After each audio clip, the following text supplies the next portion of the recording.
जय हिंद दोस्तों, welcome to dream सेवक आईएएस। एक बार क्लास टाइम देख लीजिए। डेली मॉर्निंग को 7 बजे हम लोग भयंकर थ्योरी चलाते हैं और ये क्लास जो है मंडे टू फ्राइडे चलती है और वहीं पर जो है टेस्ट सीरीज चलती है 8 बजे रात को, मंडे टू सैटरडे। जो टॉपिक को हम लोग मॉर्निंग में पढ़ते हैं उन्हीं टॉपिक पर हम लोग जो है रात में टेस्ट लगाते हैं। संडे को मैं लाइव आता हूं, जहां पर आप अपने सवाल एग्जामिनेशन से रिलेटेड लाइव क्वेश्चन आप मुझसे पूछ सकते हो और मैं हर आंसर का जवाब आपको दूंगा। एक और चीजें हम लोग शुरू करने वाले हैं। अब हम लोग जो है हर सैटरडे एंड संडे है ना, ये हम लोग क्या करेंगे, करंट अफेयर्स की क्लासेस यहाँ पर चलाएंगे। पहले तो शुरुआत की क्लास में मैं जितने सारी थ्योरी हैं उसका आपको कवर करा दूंगा। उसके बाद जो है ऑब्जेक्टिव टेस्ट स्टार्ट होंगे करंट अफेयर्स के, जिसमें 50-50 क्वेश्चन जो हैं एक टेस्ट सीरीज में हम लोग करेंगे, एक टेस्ट के अंदर में करेंगे। ओके, चलते हैं आगे। देखिए, बहुत सारे बच्चे पूछते हैं सर आपका चैनल जो है वो टेलीग्राम पर नहीं मिल रहा है, कैसे ज्वाइन करूं?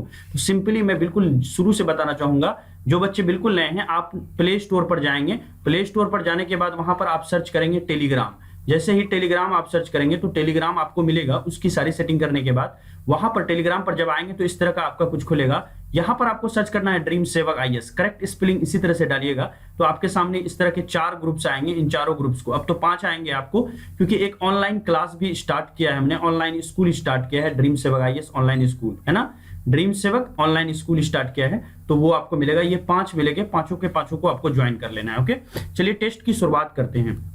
देखिए, इससे पहले ही हम लोगों ने दिल्ली सल्तनत से रिलेटेड जो थ्योरी क्लास है उसको पढ़ लिया था और उसकी जो लिंक है मैंने आपको टेलीग्राम पर शेयर भी कर दिया था। जो लोग नए हैं मैं उनसे कहना चाहूंगा आप जो है टेलीग्राम को ज्वाइन कर लें और दिल्ली सल्तनत वाली जो थ्योरी क्लासेस हुई है उसको जाकर के आप जरूर देख लें। चलिए टेस्ट की शुरुआत करते हैं। हमारा पहला क्वेश्चन है, गजनी का वह प्रथम शासक कौन था जो खलीफाओं से सुल्तान की उपाधि ग्रहण कर सुल्तान कहलाने वाला प्रथम शासक बना था? तो आपको मेनली बताना है गजनी का वो प्रथम शासक है ना, जो खलीफाओं से सुल्तान की उपाधि धारण करके सुल्तान कहलाने वाला प्रथम शासक बना था। हमारे पास यहाँ पर ऑप्शन है, option A Sabuktigin, option B Mahmud Ghaznavi, option C Muhammad Ghori, option D Alptigin. तो बताइए क्या करेक्ट आंसर होगा? आपके पास है 8 सेकेंड। 8 सेकेंड में आपको इसका जवाब देना है। तो देखिए, जवाब आना शुरू हो गया है। जितने लोग यहाँ पर बी आंसर दे रहे हैं उनका बिल्कुल करेक्ट है। महमूद गजनवी जो हैं वो क्या है, वो ऐसे पहले सुल्तान थे और ये गजनी के शासक थे जो सुल्तान की उपाधि जो है धारण कर चुके थे। ठीक है, नेक्स्ट क्वेश्चन पर चलते हैं। नेक्स्ट क्वेश्चन है हमारा, महमूद गजनवी के सभी आक्रमणों जो कि 1000 से 1026 के बीच हुआ था, हमने थ्योरी क्लास में भी आपको बताया था है ना, इसमें सर्वाधिक महत्वपूर्ण आक्रमण कौन सा है? ऑप्शन ए मुल्तान भटिंडा पर आक्रमण, ऑप्शन बी नारायणपुर पर आक्रमण, ऑप्शन सी सोमनाथ पर आक्रमण, या फिर ऑप्शन डी कलिंजर पर आक्रमण। तो जल्दी से बताइए क्या आंसर होगा। तो देखिए, मैंने थ्योरी क्लासेस के अंदर में भी आप लोगों को बताया था, तो यहाँ पर जितने लोग सी आंसर दे रहे हैं उनका बिल्कुल करेक्ट होगा। सोमनाथ पर आक्रमण जो है यही हमारा क्या होगा, बिल्कुल करेक्ट आंसर होगा। ठीक है, सोमनाथ पर आक्रमण ही जो है उसका सर्वाधिक महत्वपूर्ण आक्रमण था। नेक्स्ट क्वेश्चन पर चलते हैं। नेक्स्ट क्वेश्चन है हमारा, महमूद गजनवी के भारत पर आक्रमण का उद्देश्य क्या था? तो मैंने बताया था आपको कि जो अरब के रूलर्स आए थे उसमें 2 तरह के रूलर्स थे है ना। एक रूलर्स तो ऐसे थे जिनका मेन मकसद था इस्लाम धर्म को फैलाना और यहां से धन संपदा को लूट के जाना, लेकिन ये मोहम्मद गजनवी ऐसे रूलर थे जो इस तरह की सोच थी। लेकिन मोहम्मद गौरी जब आए तो वो यहाँ पर मेनली क्या करना चाह रहे थे, सत्ता एस्टेब्लिश करना चाह रहे थे। ठीक है, तो यहाँ पर ऑप्शन पढ़ते हैं। ऑप्शन ए इस्लाम का प्रचार प्रसार करना, महमूद गजनवी। ऑप्शन बी गजनी साम्राज्य का विस्तार करना। तो देखिए, महमूद गजनवी जो आए थे इनका कोई साम्राज्य का विस्तार यहाँ पर करना नहीं था। ठीक है, तो ये रॉन्ग हो गया हमारा। अब देखिए, इसमें है हमारा मूर्तियों को तोड़ना एवं मंदिरों को लूटना। बी डी मध्य एशिया में एक बड़े साम्राज्य की स्थापना के लिए धन प्राप्त करना। तो आपके पास 8 सेकेंड है, जल्दी से आंसर दीजिए क्या आंसर होगा इसका। तो देखिए, यहाँ पर करेक्ट आंसर आ गया। जितने लोग यहाँ पर डी आंसर दे रहे हैं उनका बिल्कुल करेक्ट है। मध्य एशिया में एक बड़े साम्राज्य की स्थापना के लिए धन प्राप्त करना ही जो है महमूद गजनवी की यहाँ पर क्या थी, मेन उद्देश्य थी और इसी मकसद से वो यहाँ पर आए थे। नेक्स्ट क्वेश्चन पर चलते हैं। नेक्स्ट क्वेश्चन है हमारा, महमूद गजनवी के भारत पर आक्रमण के समय भारत आए विद्वान अलबरूनी ने किस महत्वपूर्ण ग्रंथ की रचना की थी? तो यहाँ पर हमारा ऑप्शन है A Kitabul Khiraj, option B Kitabul Hind, option C Kitabul Rehla, option D इनमें से कोई नहीं। तो आपको यहाँ पर करेक्ट आंसर बताना है। आपके पास है 8 सेकेंड, जल्दी से बताइए महमूद गजनवी के भारत पर आक्रमण के समय भारत आए विद्वान अलबरूनी ने किस महत्वपूर्ण ग्रंथ की रचना की थी? तो महमूद गजनवी के भारत के आक्रमण के समय अलबरूनी आए थे। पहला यहाँ पर एक चीज याद करने वाली हो गई, इसको आप जरूर याद रखिएगा कि अलबरूनी किसके समय में आए थे? तो महमूद गजनवी के आक्रमण के समय में आए थे, ठीक है। और इन्होंने अलबरूनी ने कौन सी किताब की रचना की थी उसको आपको बताना है। तो देखिए यहाँ पर आंसर आना शुरू हो गया है ना, किताबुल हिंद। तो जितने लोगों का आंसर यहाँ पर किताबुल हिंद है उनका बिल्कुल करेक्ट है। किताबुल हिंद की रचना जो है अलबरूनी ने की थी। यहाँ पर नेक्स्ट क्वेश्चन पर चलते हैं। नेक्स्ट क्वेश्चन है, दिल्ली सल्तनत की दरबारी भाषा थी। तो दिल्ली सल्तनत की दरबारी भाषा क्या थी? ऑप्शन ए उर्दू, बी फारसी, सी हिंदी या फिर डी अरबी। आपके पास 8 सेकेंड है, जल्दी से आंसर दीजिए। दिल्ली सल्तनत की दरबारी भाषा कौन सी थी?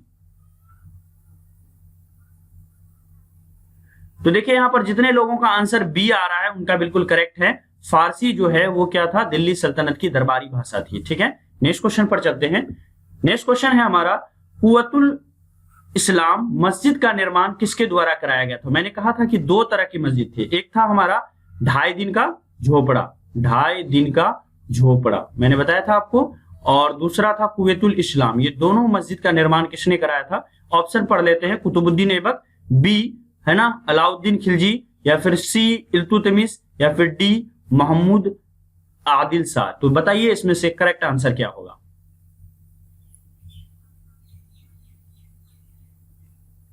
तो देखिए यहां पर मैंने बताया था आपको थ्योरी क्लासेस के अंदर में भी, जिनका जिनका यहां पर करेक्ट ए आ रहा है उनका बिल्कुल करेक्ट होगा, क्योंकि महमूद गजनवी ने ही क्या किया था? 2.5 दिन का झोपड़ा और साथ ही साथ जो है कुव्वतुल इस्लाम, ये दोनों मस्जिद का निर्माण इन्होंने ही करवाया था। नेक्स्ट क्वेश्चन पर चलते हैं। देखिए नेक्स्ट क्वेश्चन पर जाने से पहले मैं कहना चाहूंगा कि बीपीएससी की बहुत बड़ी वैकेंसी जो है जल्द आने वाली है, जिसमें एसडीएम वगैरह के बहुत सारे पोस्ट रहने वाले हैं, ठीक है।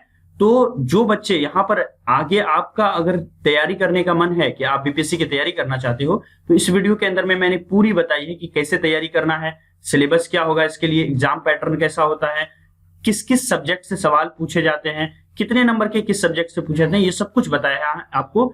ये लिंक जो है आपको यहाँ पर मिल जाएगा डिस्क्रिप्शन के अंदर में, आप वहां पर जाकर के इस वीडियो को देख सकते हैं। नेक्स्ट क्वेश्चन पर चलते हैं।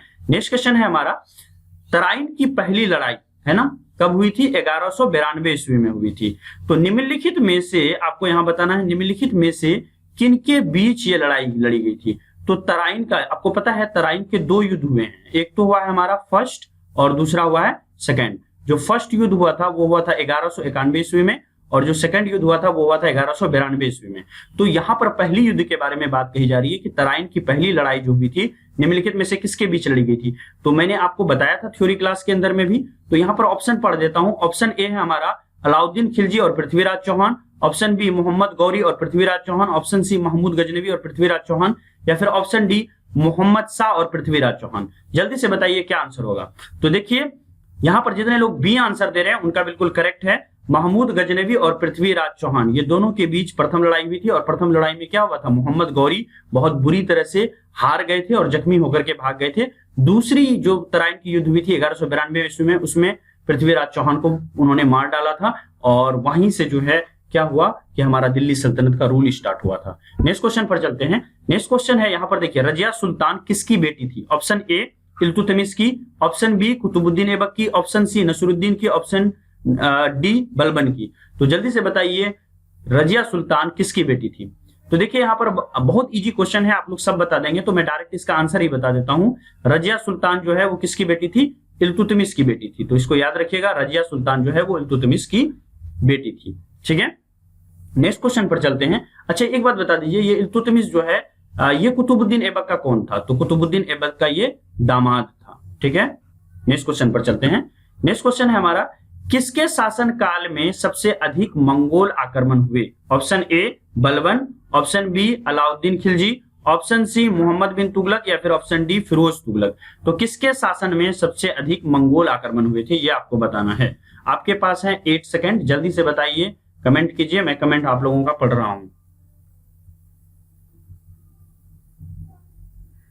तो देख लीजिए यहाँ पर आंसर आना शुरू हो गया है। मैंने थ्योरी क्लासेस में भी बताया था, जितने लोगों का आंसर यहाँ पर बी आ रहा है अलाउद्दीन खिलजी, उनका बिल्कुल करेक्ट है ना।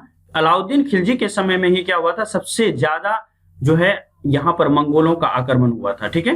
नेक्स्ट क्वेश्चन पर चलते हैं। नेक्स्ट क्वेश्चन है हमारा, तराइन के द्वितीय युद्ध में किसने किसको पराजित किया? तो तराइन के द्वितीय युद्ध में अभी अभी मैंने बताया कि तराइन का द्वितीय युद्ध कब हुआ था? 1192 ईस्वी में हुआ था। किसके किसके बीच में हुआ था भैया? तो आपको पता है मोहम्मद गौरी के बीच में, है ना, और दूसरी तरफ कौन थे? पृथ्वीराज चौहान थे, पृथ्वीराज चौहान, ठीक है, मोहम्मद गौरी और पृथ्वीराज चौहान के बीच में हुई थी। तो यहाँ पर ऑप्शन हम लोग ढूंढते हैं, पृथ्वीराज चौहान ने, अच्छा पृथ्वीराज चौहान ने मोहम्मद गौरी को हरा दिया द्वितीय युद्ध में, ये तो गलत है ना। मोहम्मद गजनवी ने पृथ्वीराज को हराया, तो यहाँ पर गजनवी का तो कोई सवाल ही नहीं है, तो बी भी हमारा गलत हो गया। पृथ्वीराज ने मोहम्मद गजनवी को हराया, तो ये भी क्या हो गया? हमारा गलत हो गया। मोहम्मद गौरी ने पृथ्वीराज को हरा दिया, ये हमारा करेक्ट आंसर होगा। तो जितने लोग डी आंसर दे रहे हैं उनका बिल्कुल यहाँ पर क्या होगा? करेक्ट होगा। नेक्स्ट क्वेश्चन पर चलते हैं। नेक्स्ट क्वेश्चन हमारा, लोधी वंश का अंतिम शासक कौन था? तो मेनली आपको लोधी वंश का अंतिम शासक आपको बताना है। तो ऑप्शन है हमारे पास बहलोल लोधी, बी है हमारा इब्राहिम लोधी, सी दौलत खान लोधी, या फिर डी सिकंदर लोधी। जल्दी से बताइए, आपके पास 8 सेकंड है। लोधी वंश का अंतिम शासक कौन था?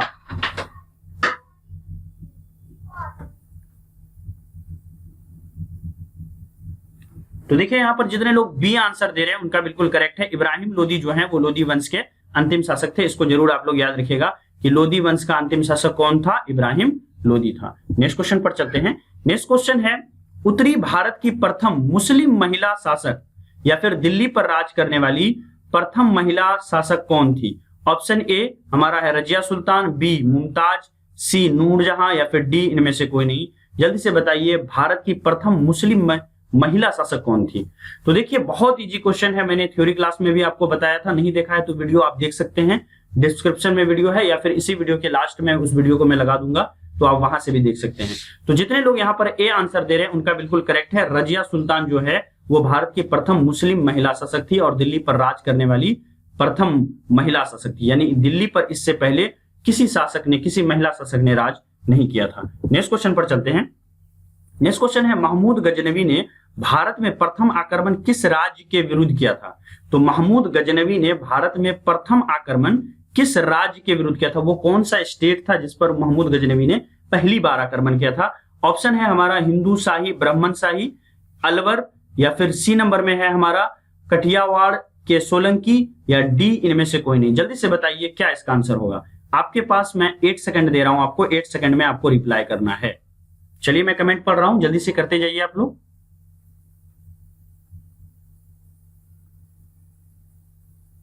तो देखिए यहां पर आंसर आना शुरू हो गया है। जितने लोगों का आंसर यहां पर ए आ रहा है उनका बिल्कुल करेक्ट है।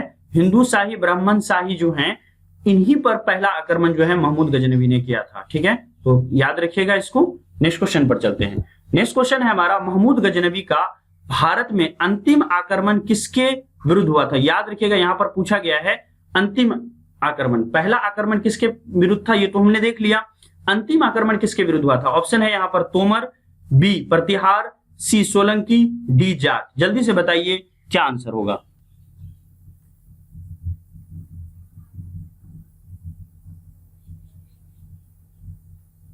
तो देखिए आंसर आना शुरू हो गया। आपको मैं बता दूं कि महमूद गजनवी का अंतिम आक्रमण जो है वो किसके विरुद्ध हुआ था? वो जाट के विरुद्ध हुआ था। तो याद रखिएगा कि अंतिम आक्रमण जो है वो जाट के विरुद्ध हुआ था, ठीक है। नेक्स्ट क्वेश्चन पर चलते हैं। नेक्स्ट क्वेश्चन है हमारा, भारत में मुस्लिम राज्य का संस्थापक माना जाता है? ऑप्शन ए मोहम्मद गौरी को, ऑप्शन बी इल्तुतमिश को, ऑप्शन सी अकबर को, ऑप्शन डी बाबर को। तो जल्दी से बताइए भारत में मुस्लिम राज्य का संस्थापक किसे माना जाता है? आपके पास 8 सेकेंड हैं।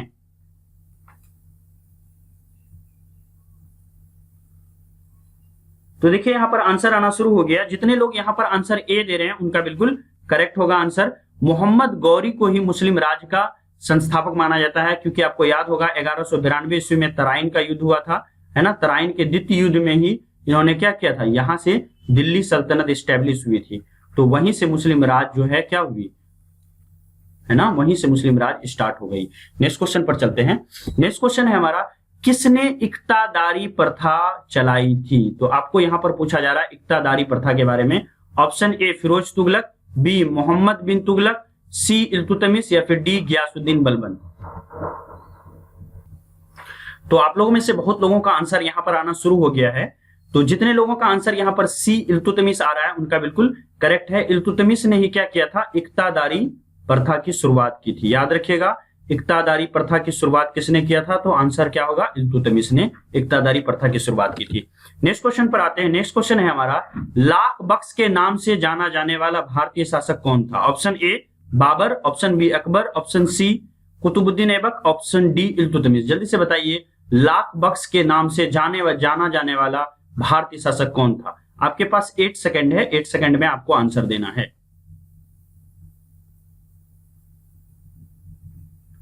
तो देखिए यहां पर आंसर आना शुरू हो गया। जितने लोगों का आंसर यहां पर सी आ रहा है, कुतुबुद्दीन ऐबक, उनका बिल्कुल करेक्ट है।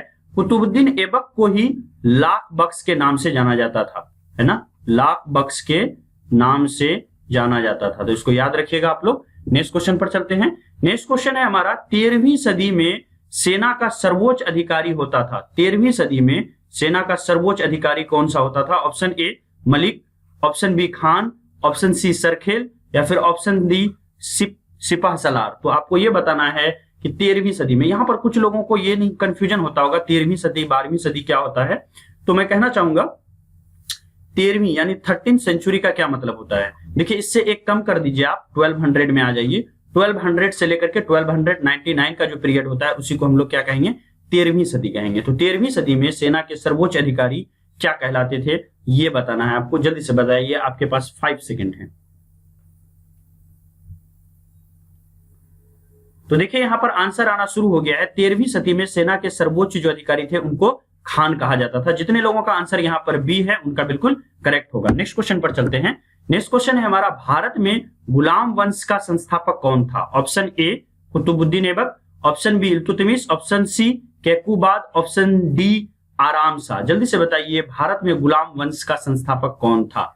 तो मैंने बताया था आपको कि मोहम्मद गौरी के गुलाम थे कौन, कुतुबुद्दीन ऐबक। और मोहम्मद गौरी जहां जहां पर क्या करते थे, जीतते जाते थे, वहां पर कुतुबुद्दीन ऐबक को बैठाते जाते थे। तो जब दिल्ली को जीता था मोहम्मद गौरी ने, तो वहां पर किसको बैठाया था, कुतुबुद्दीन को ऐबक को बैठाया था। चूंकि कुतुबुद्दीन ऐबक एक गुलाम थे, इसीलिए ये जो वंश है ये क्या कहलाई, गुलाम वंश कहलाई। तो जितने लोगों का आंसर यहाँ पर ए आ रहा है उनका बिल्कुल करेक्ट होगा। नेक्स्ट क्वेश्चन पर चलते हैं। नेक्स्ट क्वेश्चन है, पंजाब के हिंदू शाही राजवंश को किसने स्थापित किया? तो पंजाब का मेनली जो हिंदू शाही राजवंश है इसके बारे में आपको बताना है, किसने इसको स्थापित किया। Option A Vasumitra, option B Kallar, option C Jayapala, option D Mahipala. जल्दी से बताइए, पंजाब के हिंदू शाही राजवंश को किसने स्थापित किया? आपके पास 8 सेकंड है।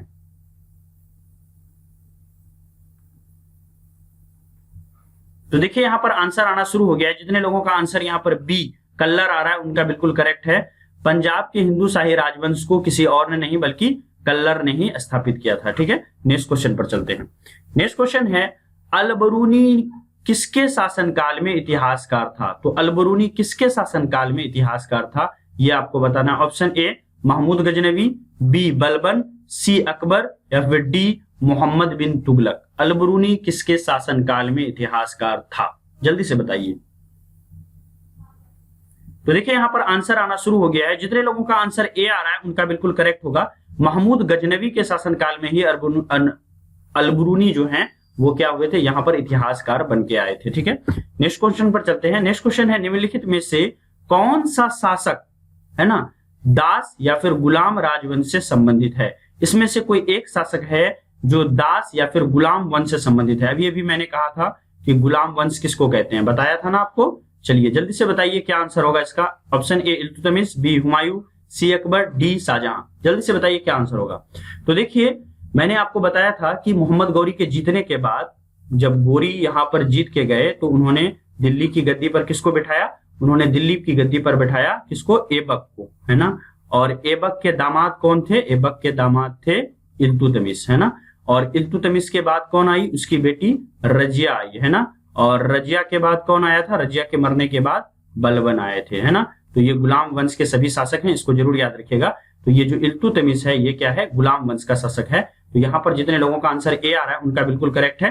हुमायूं मुगल वंश से रिलेटेड है, अकबर भी मुगल वंश से है और शाहजहां भी मुगल वंश से है। तो यहाँ पर गुलाम राजवंश से संबंधित अगर कोई है तो वो कौन है, इल्तुतमिश है। जितने लोगों का आंसर ए है उनका बिल्कुल करेक्ट है। नेक्स्ट क्वेश्चन पर चलते हैं। नेक्स्ट क्वेश्चन है, दक्षिण अफ्रीकी यात्री इब्न बतूता किसके शासनकाल में भारत आया था? तो मेनली यहाँ पर बताना है कि इब्न बतूता जब भारत आया था तो उस समय भारत पर कौन रूल कर रहा था? Option A Humayun, B Akbar, C Muhammad bin Tughlaq या फिर डी अलाउद्दीन खिलजी। जल्दी से बताइए, 8 सेकंड है आपके पास। तो देखिए यहाँ पर आंसर आना शुरू हो गया है। जितने लोगों का आंसर यहाँ पर सी आ रहा है, मोहम्मद बिन तुगलक, उनका बिल्कुल करेक्ट होगा। दक्षिण अफ्रीकी यात्री थे इब्न बतूता, और ये जो है कब आए थे? मोहम्मद बिन तुगलक के समय में आए थे। थ्योरी क्लास में भी मैंने बताया था। नेक्स्ट क्वेश्चन पर चलते हैं। नेक्स्ट क्वेश्चन है, लोदी वंश की संस्थापक कौन थे?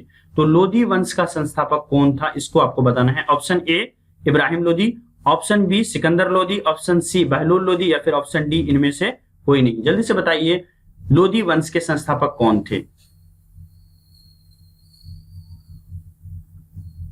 तो देखिए यहाँ पर आंसर आना शुरू हो गया है। जितने लोगों का आंसर सी आ रहा है, बहलोल लोदी, उनका बिल्कुल करेक्ट है। लोदी वंश के संस्थापक कोई और नहीं बल्कि बहलोल लोदी हैं। नेक्स्ट क्वेश्चन पर चलते हैं।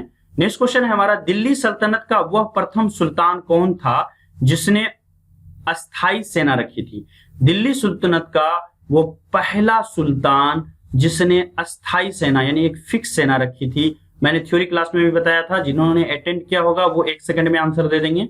Option A Iltutmish, B Balban, C Alauddin Khilji या फिर डी मोहम्मद बिन तुगलक। जल्दी से बताइए, दिल्ली सल्तनत का वो प्रथम सुल्तान कौन था जिन्होंने अस्थाई सेना रखी थी? तो यहां पर जितने लोगों का आंसर आ रहा है सी अलाउद्दीन खिलजी, उनका बिल्कुल करेक्ट होगा, क्योंकि अलाउद्दीन खिलजी जो है वो क्या थे? ऐसे पहले शासक थे, ऐसे पहले सुल्तान थे दिल्ली सल्तनत के, जिन्होंने अपनी एक क्या रखी थी? अस्थाई सेना रखी थी, और उसको समय समय पर क्या दे रहे थे? सैलरी भी दे रहे थे, मंथली सैलरी।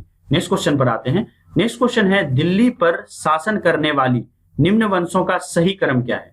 तो मैंने आपको ये देखिए, मेनली यहाँ पर देखिए जो 5 दिल्ली सल्तनत के रूलर हैं उनके बारे में दिया हुआ है, उनके वंश के बारे में दिया हुआ है। तो मैंने आपको एक ट्रिक बताया था, सला खी तू सा लो, बताया था। सला से हो गया क्या हमारा? सलेब गुलाम वंश, है ना। खी से क्या हो गया हमारा? खिलजी वंश, है ना। इसके अलावा देखिए तू से क्या हो गया हमारा? तू से हो गया हमारा तुगलक वंश, है ना, तुगलक वंश। अच्छा, एस ए से क्या हो गया हमारा? सैयद वंश हुआ ना, सैयद वंश। और एल ओ से क्या हो गया हमारा? लोदी वंश। तो ये ट्रिक है हमारा सलाखितु सालो। ट्रिक क्या है हमारा? सलाखितु सालो। तो जितने लोग यहाँ पर देख लीजिए, पहला होगा हमारा गुलाम वंश, तो ऑप्शन पहला हो जाएगा हमारा गुलाम वंश, ठीक है। उसके बाद होगा हमारा खिलजी, तो यहाँ पर 2 नंबर में खिलजी है तो 2 को पुट करते हैं।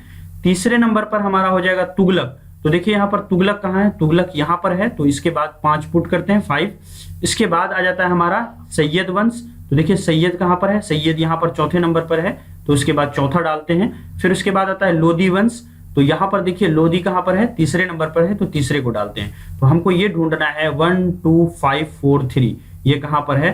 1 2 5 4 3। तो यहाँ पर देखिए बी नंबर में है 1 2 5 4 3।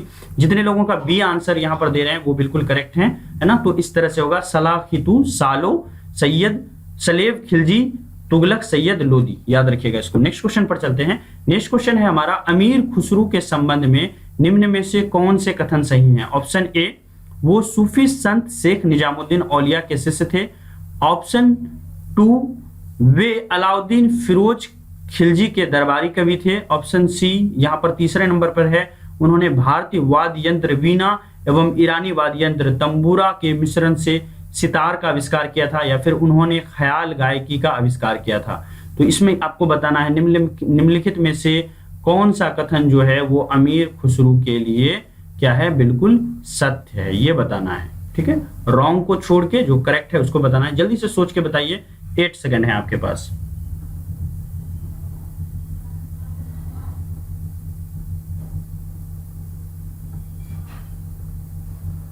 तो देखिए यहाँ पर ये चारों के चारों जो कथन है वो क्या है? अमीर खुसरू के बारे में बिल्कुल करेक्ट है। तो हमारा आंसर हो जाएगा ए। अमीर खुसरू जो है वो निजामुद्दीन औलिया जो हैं, जो दिल्ली में जिनका मजार शरीफ है, उनके ये क्या थे? वो शिष्य भी थे, और जो जलालुद्दीन फिरोज खिलजी थे, है ना, उनके दरबारी कवि भी थे। इसके अलावा वाद्य यंत्र वीणा और जो ईरानी यंत्र था, ईरानी वाद्य यंत्र जिसको तंबूरा कहा करते थे, इन दोनों के मिश्रण से सितार का आविष्कार किया था उन्होंने। इसके अलावा जो है उन्होंने क्या किया था, ख्याल गायकी का भी आविष्कार किया था। तो ये जो 4 इंपॉर्टेंट पॉइंट हैं अमीर खुसरो के बारे में, इसको जान लीजिएगा। इसीलिए इस क्वेश्चन को मैंने यहाँ पर इंक्लूड किया, क्योंकि अमीर खुसरो के बारे में एक सवाल हर बार पूछा जाता है। नेक्स्ट क्वेश्चन पर आते हैं। नेक्स्ट क्वेश्चन है हमारा, मोहम्मद गौरी का सर्वाधिक महत्वपूर्ण भारतीय आक्रमण था। सबसे इंपॉर्टेंट जो इंडिया पर उन्होंने अटैक किया था अब तक मोहम्मद गौरी, उसका सबसे इंपॉर्टेंट आक्रमण कौन सा था? ऑप्शन ए मुल्तान पर आक्रमण, ऑप्शन बी तराइन पर का प्रथम आक्रमण, ऑप्शन सी तराइन का द्वितीय युद्ध, ऑप्शन डी भटिंडा का आक्रमण। जल्दी से बताइए मोहम्मद गौरी का सर्वाधिक महत्वपूर्ण भारतीय आक्रमण कौन सा था? तो देखिए यहां पर आंसर आना शुरू हो गया।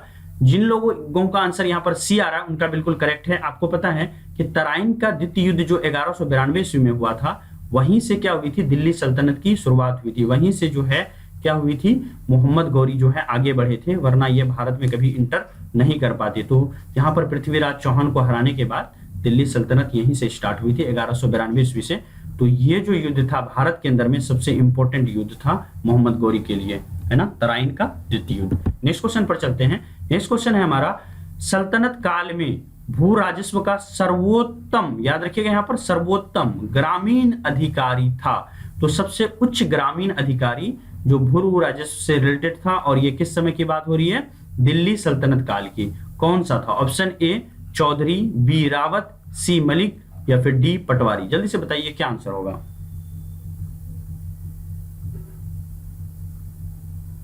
तो देखिए यहां पर आंसर आना शुरू हो गया। जितने लोगों का आंसर यहां पर ए आ रहा है चौधरी, उनका बिल्कुल करेक्ट होगा। चौधरी जो था वो क्या था, सर्वोच्च अधिकारी था। नेक्स्ट क्वेश्चन पर चलते हैं। नेक्स्ट क्वेश्चन है, नालंदा विश्वविद्यालय के विनाश का कारण कौन था?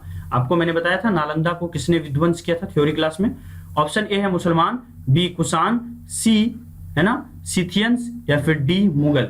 किसने नालंदा विश्वविद्यालय को पूरी तरह से विनाश कर दिया? विनाश का कारण कौन था?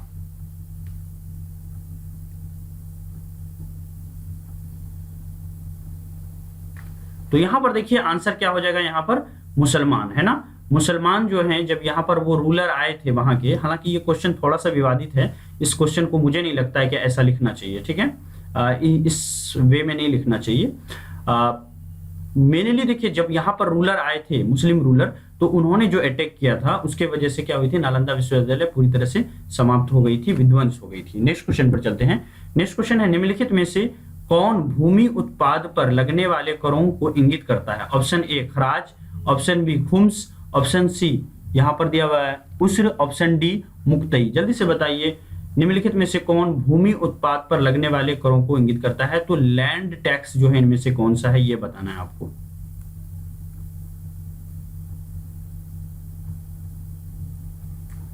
तो देखिए यहां पर आंसर आना शुरू हो गया है। यहां पर देखिए ये जो खराज है ये भी क्या है, हमारा लैंड टैक्स है, ठीक है। इसके अलावा यहां पर देख रहे हैं आप, ये जो हमारा उस्र है ये भी क्या है, हमारा लैंड टैक्स है, और ये मुक्तई भी क्या है, हमारा लैंड टैक्स है। लेकिन ये जो हमारा खुम्स है ये लैंड टैक्स नहीं है। तो इस तरह से हमारा आंसर हो जाएगा 1, 3, 4, जो कि हमारा आंसर होगा डी, ठीक है। तो जितने लोगों का यहाँ पर आंसर डी आ रहा है उनका बिल्कुल करेक्ट है, 95 का आंसर हो जाएगा डी। नेक्स्ट क्वेश्चन पर चलते हैं। नेक्स्ट क्वेश्चन है, तुगलकनामा, है ना, तुगलकनामा के रचनाकार का नाम क्या है? ऑप्शन ए बरनी, बी गुलबदन बेगम, सी अमीर खुसरो या फिर डी इसामी। जल्दी से बताइए तुगलकनामा के रचनाकार का नाम क्या है? तो देख लीजिए यहां पर जितने लोगों का आंसर सी अमीर खुसरो आ रहा है उनका बिल्कुल करेक्ट होगा। तुगलकनामा के रचनाकार कोई और नहीं बल्कि कौन है, अमीर खुसरो हैं। इससे पहले भी बताया था मैंने। नेक्स्ट क्वेश्चन पर चलते हैं। नेक्स्ट क्वेश्चन है, तैमूर लंग ने किसके शासनकाल में भारत पर आक्रमण किया? Option A Alauddin Khilji, B Bahlol Lodi, C Tughlaq Firoz Tughlaq या फिर डी नसरुद्दीन महमूद तुगलक। जल्दी से बताइए तैमूर लंग ने किसके शासनकाल में भारत पर आक्रमण किया?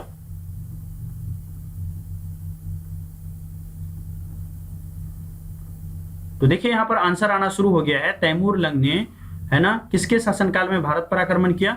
तो नसरुद्दीन महमूद तुगलक के शासनकाल में किया। तो जितने लोगों का आंसर यहाँ पर डी आ रहा है उनका बिल्कुल करेक्ट है। नेक्स्ट क्वेश्चन पर चलते हैं। तैमूर लंग ने किस वर्ष भारत पर आक्रमण किया? तो तैमूर लंग का जो आक्रमण भारत पर हुआ था वो किस वर्ष में हुआ था? ऑप्शन ए 1210, 1398, 1492 या फिर 1526। जल्दी से बताइए।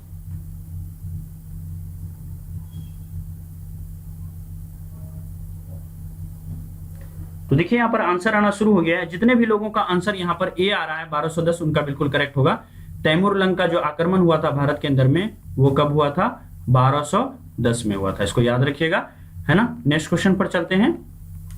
नेक्स्ट क्वेश्चन है हमारा, दिल्ली सल्तनत के तुगलक राजवंश का अंतिम शासक कौन था? Option A Firoz Shah Tughlaq, B Ghiyasuddin Tughlaq Shah two, या फिर नसरुद्दीन महमूद, या फिर डी नसरत शाह। जल्दी से बताइए, दिल्ली सल्तनत के तुगलक राजवंश का अंतिम शासक कौन था? तुगलक राजवंश का।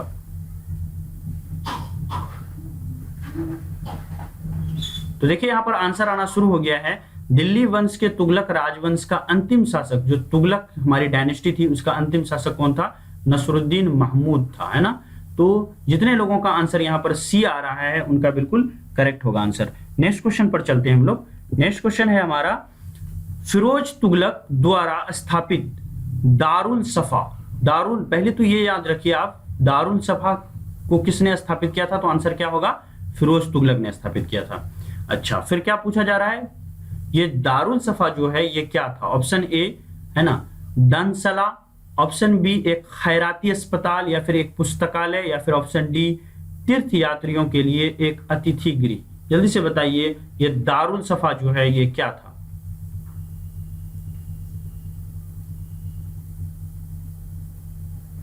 तो देखिए यहाँ पर जितने लोगों का आंसर यहाँ पर आ रहा है एक खैराती अस्पताल, उनका बिल्कुल करेक्ट है। देखिए सफा मतलब क्या होता है? सफा मतलब होता है इलाज करना, है ना, या फिर जो बीमारी होती है उससे निजात पाना। तो जितने लोगों का यहाँ पर आंसर बी आ रहा है खैराती अस्पताल, उनका बिल्कुल करेक्ट होगा। दारुल सफा फिरोज तुगलक ने बनवाया था और ये खैराती अस्पताल था। इस क्वेश्चन पर चलते हैं। दिल्ली के किस सुल्तान ने ब्राह्मणों पर भी जजिया लगाया था? तो ब्राह्मण पर जजिया लगाने वाले दिल्ली के वो कौन से सुल्तान थे? Option A Balban, option B Firoz Tughlaq, option C Alauddin Khilji, या फिर ऑप्शन डी मोहम्मद बिन तुगलक। जल्दी से बताइए क्या आंसर होगा। तो देखिए यहाँ पर आंसर आना शुरू हो गया है। जितने लोगों का आंसर यहाँ पर बी आ रहा है उनका बिल्कुल करेक्ट होगा, क्योंकि फिरोज तुगलक ने क्या किया था, है ना, यहाँ पर ब्राह्मणों पर जजिया कर लगाया था। तो दिल्ली सल्तनत के सुल्तान फिरोज तुगलक ने ब्राह्मणों पर जजिया कर लगाया था। इसको याद रखिएगा। नेक्स्ट क्वेश्चन पर चलते हैं और ये हमारा आखिरी क्वेश्चन है। क्वेश्चन है हमारा, चंगेज खां का मूल नाम था। चंगेज खां का असली नाम क्या था? Option A Khasul Khan, option B Yesugei Khan, या फिर ऑप्शन सी तेमुचिन, या फिर ऑप्शन डी ओगंदी। तो चंगेज खां का वास्तविक या मूल नाम क्या था? तो देखिए यहाँ पर आंसर आना शुरू हो गया। काफी लोग गलत आंसर दे रहे हैं, मैं बता दे रहा हूं। चंगेज खां का जो मूल नाम था वो क्या था? हमारा तेमुचिन था। तो याद रखिएगा, तेमुचिन जो है वो किसका नाम था? तो आंसर क्या होगा? चंगेज खां का नाम था, है ना। अब देखिए ड्रीम सेवक आईएएस चैनल जो है आपको हर प्लेटफॉर्म पर मिल जाएगा। खास करके आप इंस्टाग्राम पर जरूर जाके के फॉलो करें, है ना। इंस्टाग्राम पर आपको फ्यूचर में सारे जो अपडेट मिलेंगे वो इंस्टाग्राम पर मिलेंगे। अगर आपको पीडीएफ चाहिए तो आप क्या करें, ये जो पीडीएफ है ये टिक किया हुआ पीडीएफ इस बार आपको मिलेगा। बहुत सारे लोगों का कहना था सर टिक किया हुआ पीडीएफ चाहिए, तो टेलीग्राम को आप ज्वाइन कर लें। ये पीडीएफ जो है आपको कल के डेट में मिल जाएगी, ठीक है। और जो लोग नए हैं प्लीज आप अभी इसी वक्त जो है चैनल को सब्सक्राइब कर लें, क्योंकि जो इंपॉर्टेंट वीडियो होगी नेक्स्ट वीडियो वो आपको नहीं मिल पाएगी अगर आप सब्सक्राइब नहीं करोगे। और एक बात कहना चाहूंगा, करंट अफेयर्स की क्लास तो हम लोग स्टार्ट कर ही रहे हैं, इसके साथ साथ 67वीं बीपीएससी की जो वैकेंसी आने वाली है इसको लेकर के हम लोग 100% प्रिपरेशन स्टार्ट करेंगे। तो आप लोग पूरी तरह से भी से मन बना लो। बीएड निकला तो भी अच्छा, नहीं निकला तो वेरी वेरी गुड, क्योंकि हम 67वीं बीपीएससी देने जा रहे हैं। Okay, thank you so much. Class कैसा लगा जरूर बताइएगा। Have a nice day.